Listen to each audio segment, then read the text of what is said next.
LKS 16 දීපල පිරියත උපකරණ ප්‍රත්‍යාගරණය. දැන් ප්‍රත්‍යාගණනය කියනකොට මේකේ අදහස නැවත ගණනය. දැන් ඔය නැවත ගණනය කරනවට වෙන්නේ අපි දීපල පිරියත උපකරණ කිව්ව ස්ථාවරවත්කම්නේ. එතකොට ස්ථාවරවත්කම් වල වටිනාකම වෙළඳපොලේ මිල පසුව වෙනස් වෙන්න පුළුවන්. දැන් මේ ගානේ අපිට කියනවා මෝටර් රථයක් තියෙනවා.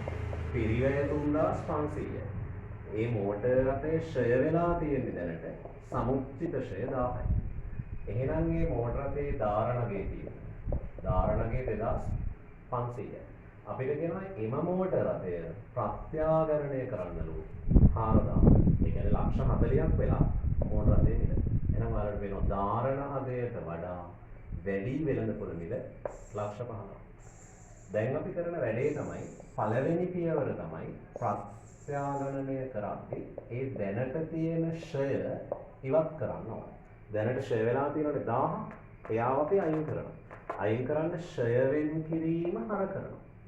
මෝටර් රථ ගිණුම බැල කරනවා. එහෙනම් මෙතන ලියන්නේ මෝටර් රථ, මෙතන ලියන්නේ ෂය වෙන් කිරීම. අන්න පළවෙනි පියවර තමයි අපි ෂය ටික අයින් කරන්නේ. දෙවෙනි පියවර තමයි ප්‍රත්‍යාගරණය නිසා ලාභයක් ඇති වෙන්නේ.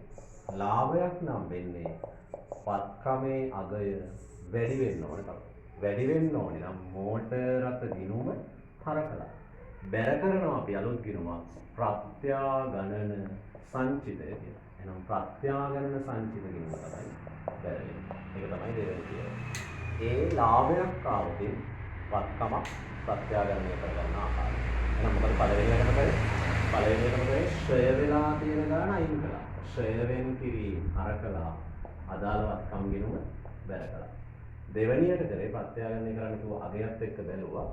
ධාරණගයට වඩා ප්‍රත්‍යාගරණගය වැඩි කියන්නේ ලාභයක්. එහෙනම් මෝටර් රථ ගිණුම හරකලා ප්‍රත්‍යාගරණ සංචිත ගිණුම බැර කළා.